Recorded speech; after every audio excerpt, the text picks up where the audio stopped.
নিজেকে এতটাই বদলে ফেলো যেন পৃথিবী তোমাকে আগের মতো দেখতে চায়, ঠিক এই ছেলেটির মতো যার পাওয়ারফুল স্টোরি তুমি এখন শুনতে চলেছো। একটি ছেলে ছিল, তার মন অনেক পরিষ্কার ছিল, কিন্তু তার একটি সমস্যা ছিল।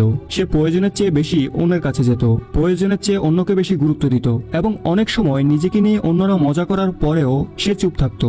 এই কারণে মানুষ তাকে ব্যবহার করত, তাকে দিয়ে কাজ করিয়ে নিত, আর একবার তাকে ব্যবহার করে কাজ হয়ে গেলে দ্বিতীয়বার কেউ তার খোঁজ খবর নিত না। সেই ছেলেটি দিনরাত অন্যের জন্য পাগল হয়ে থাকতো, কিন্তু বিনিময়ে তার থাকা বা না থাকাতে কারো কোনো কিছু যায় আসে না। সে কখনো কাউকে না বলতে পারতো না। কেউ যদি তার কাছে সাহায্য চাইতো তাহলে সে তার জীবন বাজি রেখে তাকে সাহায্য করার চেষ্টা করত। এসব কারণে সে পড়ালেখায় অনেক পিছিয়ে থাকতো।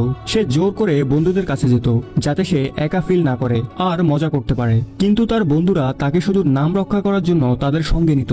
তার থাকা বা না থাকায় কারো কিছুই যায় আসে না। এভাবেই কয়েক মাস ধরে চলতে থাকে। এখন ধীরে ধীরে সেও বুঝতে শুরু করে যে মানুষ তাকে শুধু তাদের কাজেই ব্যবহার করে।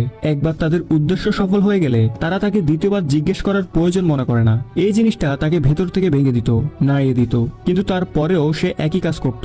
আবার সে ওই লোকেদের কাছে যেত, কেউ তাকে বারণ করলেও সে উত্তর দিত না। এসবের মধ্যে না তো তার মন পড়ালেখায় বসতো, না অন্য কোনো কাজে। আসলে সে জোর করেই ওই চারজন বন্ধুর মধ্যে ঢুকতে চাচ্ছিল। যারা তার সাথে থাকতে চায় না তাদেরও জোর করে সে নিজের বানাতে চাইছিল।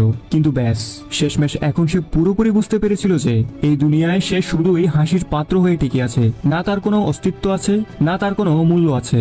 এখন তার খুব খারাপ লাগছে, তার হৃদয় ভেঙে গেছে। সে নিজেকে একা ঘরে বন্দি করে কাঁদে, কিন্তু পরের দিন থেকে সে সবকিছু পরিবর্তন করার সিদ্ধান্ত নেয়। সে এখন এই দুনিয়ায় হাসির পাত্র হতে চায় না, বড় হতে চায়। সে এতটা সস্তা হতে চায় না যেন কেউ কখনো তাকে ব্যবহার করতে না পারে, বরং সে এতটা দামি হতে চায় যেন তাকে ব্যবহার করার আগে লোকেরা তাদের স্ট্যাটাস মনে রাখে, তারা তাদের স্ট্যাটাস পরিমাপ করার প্রয়োজন পড়ে। তবে এটি কেবল শুরু ছিল। শুরুতে তার পক্ষে এত শক্তি, এত সাহস দেখানো একটু কঠিন ছিল, কিন্তু সে করে দেখায়। এবার সে তার অস্তিত্বকে শক্ত করার জন্য কঠিন সিদ্ধান্ত নেয়। এখন সে মানুষ থেকে একটু দূরে সরে যায়, মানুষের কাছ থেকে ভিজিবিলিটি কমিয়ে দেয়। ওই চার বন্ধুর মধ্যে যেখানে আগে তার দরকার ছিল না, এখন সেখানে তার কমতি দেখা দেয়। সে শুধু তার কাজ, তার পড়ালেখায় জোর দেয়, ফোন হাতে রাখা বন্ধ করে দেয় যাতে সে লক্ষ্য থেকে সরে না যায়। এখন সে পুরোপুরি বদলে গেছে। এখন কেউ তাকে কোনো কাজে ডাকলে সে প্রথমে তার নিজের কাজ দেখে। যদি তার কাছে আগে থেকেই কোনো দায়িত্ব থাকে তবে সে সরাসরি মুখের উপর মানা করে দেয়। এখন সে কোনো ভুল করে না। সে এখন লক্ষ্য অর্জনের রাস্তা ধরেছে, তার গতি বাড়িয়েছে। সে নিজেকে প্রতিটি কাজে, প্রতিটি বিষয়ে নিখুঁত করে তুলেছে। যেখানে আগে সে শুধু 5 নম্বর চাইতো, এখন 80% পেয়েও সে অসন্তুষ্ট থাকে। তার হৃদয় ও মন এখন তার নিজস্ব আদেশ মেনে চলে।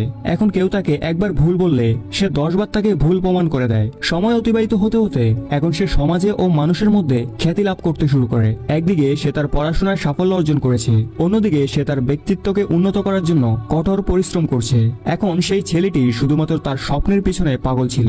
লোকজনও বলতে লাগলো, আরে ভাই, এই কিভাবে এতটা বদলে গেছে, কিভাবে সে এত সফল হচ্ছে। এখন লোকেরা পাগল হয়ে গেছে তাকে আগের রূপে দেখার জন্য। সে কঠোর পরিশ্রম করছে, স্মার্ট ভাবে সে তার স্বপ্ন পূরণ করছে। ইনকাম ট্যাক্স ডিপার্টমেন্টের অ্যাসিস্ট্যান্ট থেকে পরে সে কমিশনার হয়, এবং আগে যে আত্মীয়রা তাকে ব্লক করে রেখেছিল তারা এখন তার ফোনের জন্য অপেক্ষা করে। বন্ধুরা, এটি এমন একটি ছেলের সত্য ঘটনা যাকে আগে এই পৃথিবী প্রত্যাখ্যান করেছিল, এবং আজ সবাই তার পা চাটতেও প্রস্তুত। পরিবর্তন সম্ভব, শুধু তোমার ভেতরে সে আগুন জ্বালাতে হবে। আমি খুব ভালো করেই জানি যে প্রতি 3 জনের মধ্যে একজন অবশ্যই এই ছেলেটির গল্প নিজের সাথে রিলেট করেছো, কারণ আজ এখানে 1/3 মানুষ লড়াই করছে।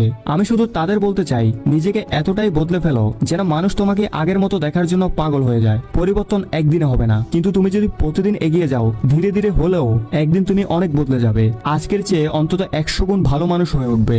আর এর জন্য আমি এই চ্যানেলে 7 দিনের চ্যালেঞ্জ নিয়ে একটি ভিডিও দিয়েছি, সেটা অবশ্যই দেখবে। এই গল্পটি যদি তোমার হৃদয়ে আগুন জ্বালায়, কিছু করার সাহস যোগায় এবং তোমার চোখ খুলে দেয়, তাহলে এই ভিডিওটি লাইক করতে বলো না।